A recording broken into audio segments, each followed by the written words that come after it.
خبر ہو رہا ہے، لوگوں کی زندگیاں ختم ہو رہی ہیں، لوگوں کو مارا جا رہا ہے، سیولین لوگ مر رہے ہیں. ہماری پوری کوشش ہوگی کہ ہم اسے سلامتی کونسل تک لے کے جائیں. جنیوا کے بارے میں ہم یہ تو جانتے ہیں کہ یورپ کے ایک خوبصورت ملک سوئٹزرلینڈ کے جنوب مغرب میں واقع شہر ہے، جس کی سرحد یورپ کے ایک بڑے ملک فرانس کے ساتھ ملتی ہے. جنیوا کا ذکر اکثر ہم میڈیا میں سنتے ہیں. وہاں پر لوگ کیوں جمع ہوتے ہیں، جنیوا کنونشن کیا ہے، اور 21 اگست کو پاکستان کے زیر انتظام کشمیر کی صورتحال پر لوگ جمع ہو رہے ہیں، احتجاج کر رہے ہیں. اس احتجاج میں کیا درخواست کی جائے گی، کس سے کی جائے گی، اور اس کا کیا اثر ہوگا،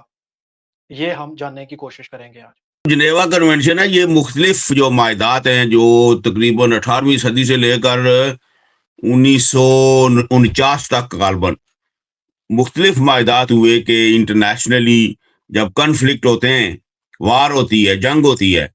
تو کیا جو جائز ہے، کیا نہیں جائز ہے،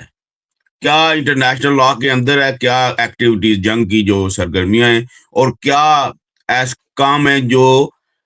قانون کی خلاف ورزی تصور ہوگی، انٹرنیشنل قانون کی. جنیوا جو کنونشن ہے نا، وہ جنگ کی صورتحال پہ اپلائی ہوتا ہے.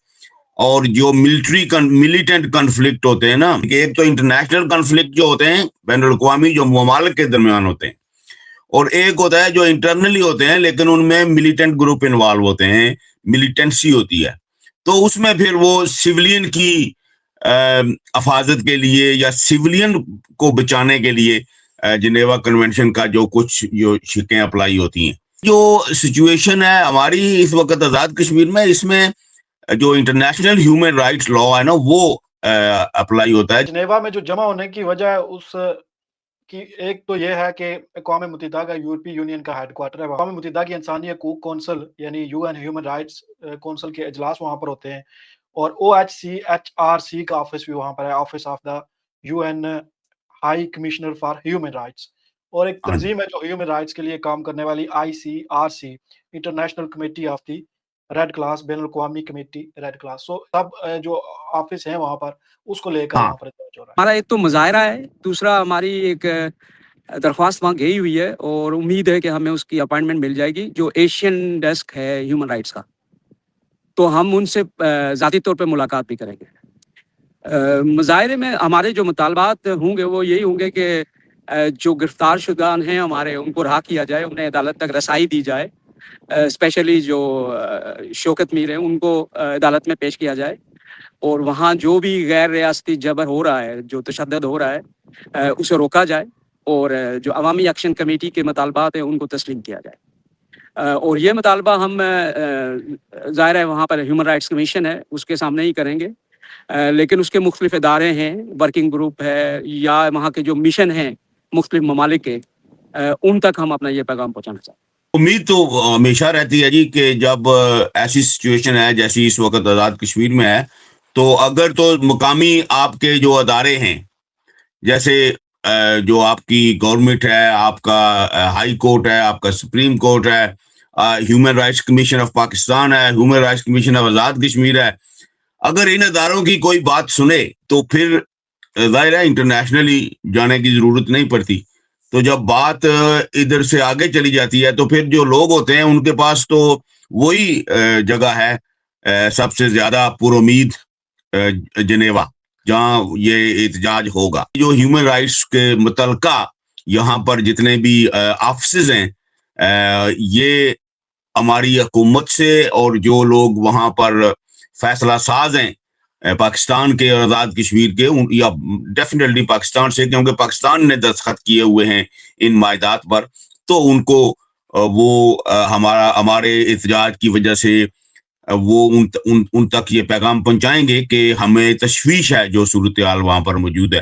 تو اس کے لیے جو جائز اقدامات ہیں وہ کریں صورتحال کو معمول کے مطابق واپس لانے کے لیے. احتجاج کے ساتھ ساتھ حقیقی درست تصدیق شدہ معلومات کی بھی ضرورت ہوتی ہے. بہت سے لوگ کوشش کر رہے ہیں، اور بہت سی جو معلومات ہے وہ وہاں سے آ رہی ہیں. جو وہاں پہ جو لاک ڈاؤن ہے، وہاں پر جو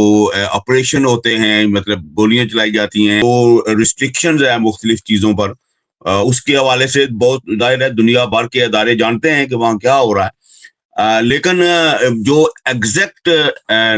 لوگوں پہ کیا اثر پڑ رہا ہے، کوئی شہید جو ہو گئے ہیں، زخمی ہوئے ہیں، گرفتار ہیں، جن کے بارے میں کوئی خبر نہیں ہے کہاں ہیں، لوگوں کے گھروں پہ جو ریڈ ہوتے ہیں، اس بارے میں ظاہر ہے تصدیق شدہ معلومات بھی کچھ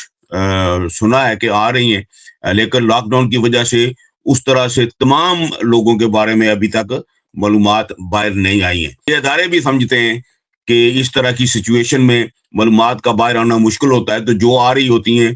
اور جو وہاں کے مقامی لوگ ہیں جو عینی شاہد ہوتے ہیں، اس کے حوالے سے پھر وہ ان کو وزن دیتے ہیں۔ اور جیسے یو این کا جو ہیومن رائٹس کمیشن ہے، انہوں نے ایک بیان جاری کیا، امنیسٹی انٹرنیشنل نے کیا، تو اس طرح سے یہ چیزیں تو وہاں پہنچ رہی ہیں۔ ان کے واپس اثرات جو ہیں حکومتوں پر، جنہوں نے یہ جو ایک مشینری ایکٹیویٹ ہوئی ہوتی ہے کہ اس تنظیم کو کرش کرنا ہے یا اس مسئلے کو دبانا ہے،